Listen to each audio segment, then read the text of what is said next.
Parásito, dicho de un organismo animal o vegetal que vive a costa de otro de distinta especie, alimentándose de él y depauperándolo sin llegar a matarlo. ¿Puede una película ser comedia, tragedia, drama familiar y crítica social a la vez? Pues Parasite es eso y mucho más.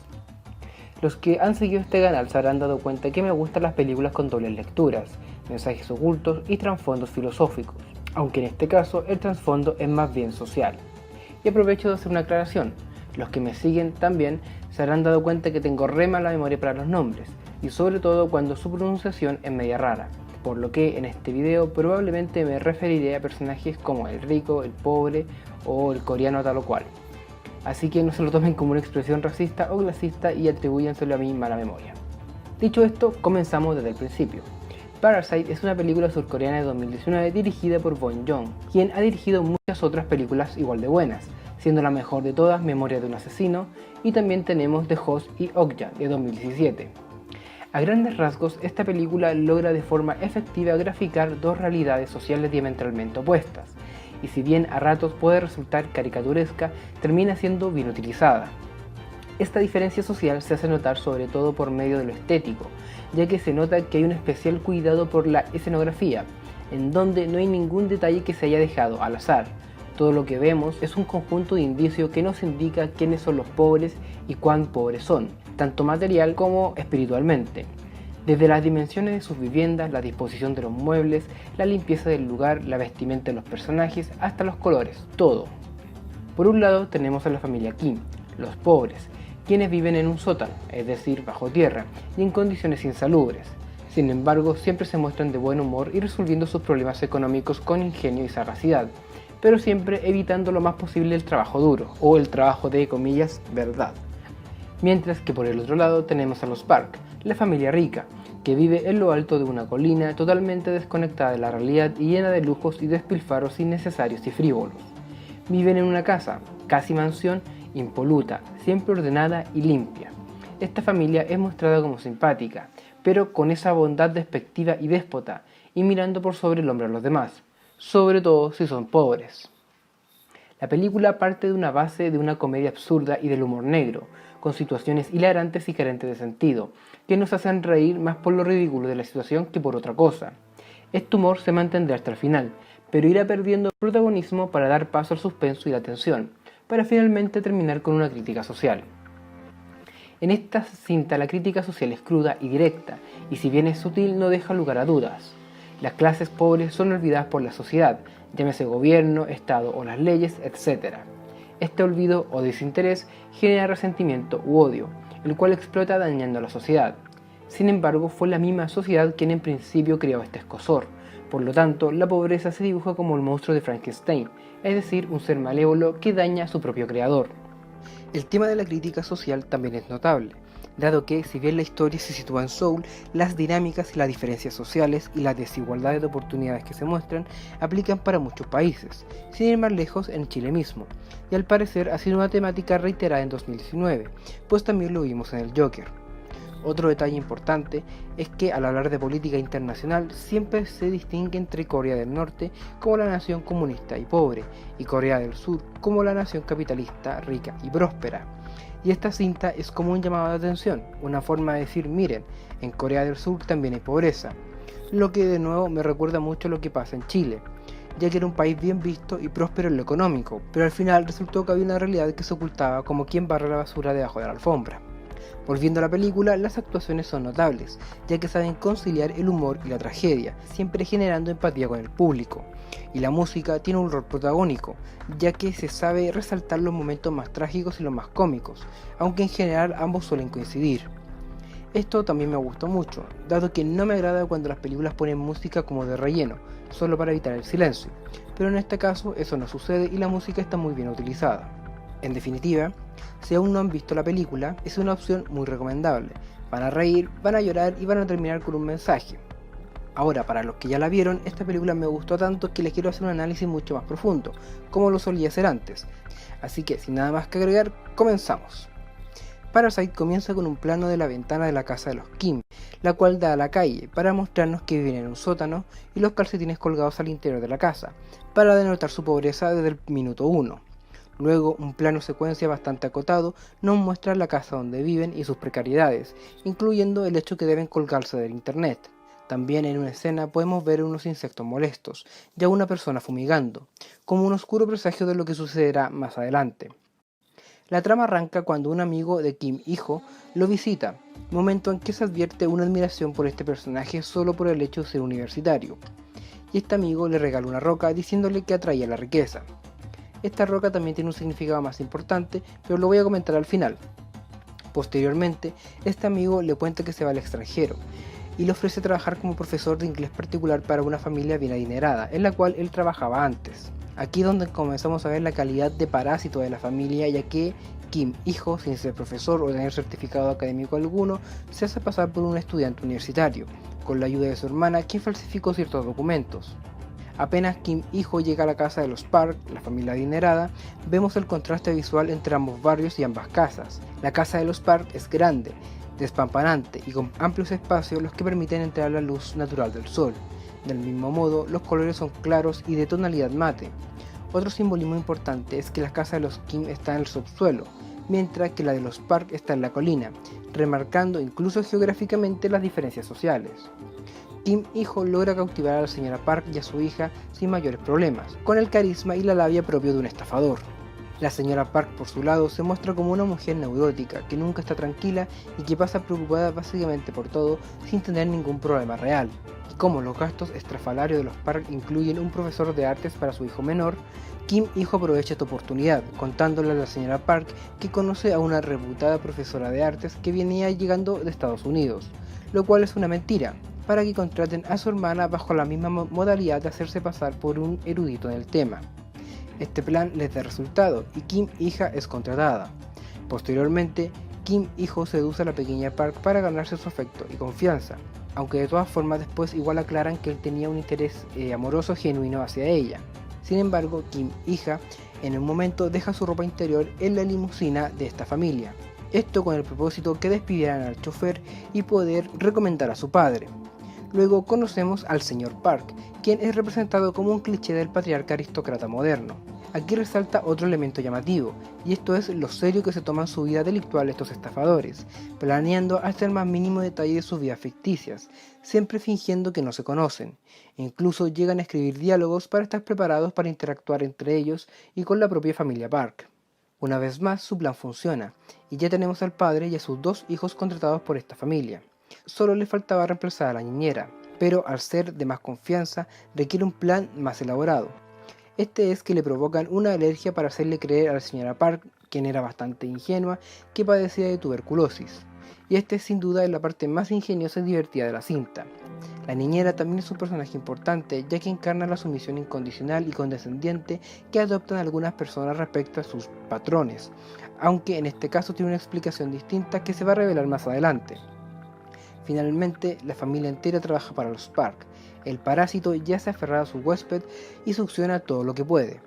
Y de esta parte solo destaca una escena, y es cuando el menor de los Park le dice a sus padres que tanto el chofer, la niñera, como su profesora de artes huelen igual. Bajo el miedo que los descubrieran, la familia Kim luego discute si cambiar de jabones o no, a lo que Kim hija agota que ello no tendría ningún sentido, ya que el olor que ellos tenían se les había impregnado del lugar donde vivían. Y esta conversación, en principio superflua, tendrá un significado más adelante. Luego los Park salen de vacaciones y dejan a Kim madre al cuidado de la casa.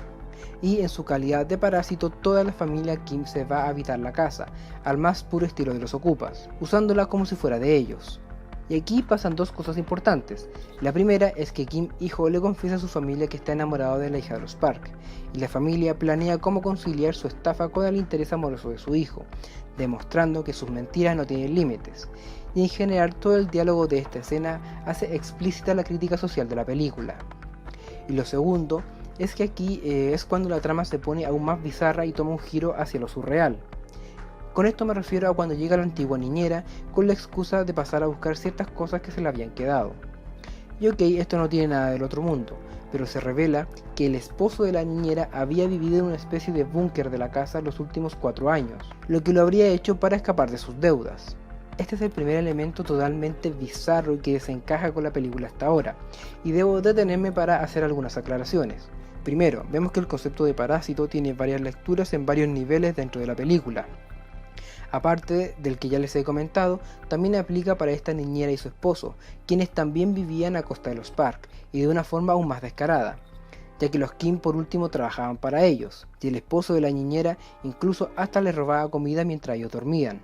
Otra cosa, ahora entendemos por qué la niñera era tan sometida a sus patrones, ya que tenía un interés oculto, el de cuidar a su marido escondido en la casa. Pero por otra parte, otra cosa bastante surreal es que el esposo de la niñera adoraba al señor Park como si fuera una especie de deidad, lo cual es una dinámica bastante enfermiza. Pero es coherente dentro de la lógica de la película, ya que después de todo, el señor Park le daba un lugar donde vivir, de cierta forma lo protegía y le daba comida, aunque claro, el señor Park no tenía idea que esto estaba sucediendo. Y también probablemente vivir en aislamiento tantos años afectó la vida del esposo de la niñera. Desde aquí en adelante el rumbo de la cinta cambia completamente y aparece otro elemento que la hace superior, y es el de la tensión. En otro video ya expliqué que la mejor definición de tensión que he oído es que la tensión es como un elástico que se debe estirar hasta su máxima extensión y soltarse un segundo antes que se corte.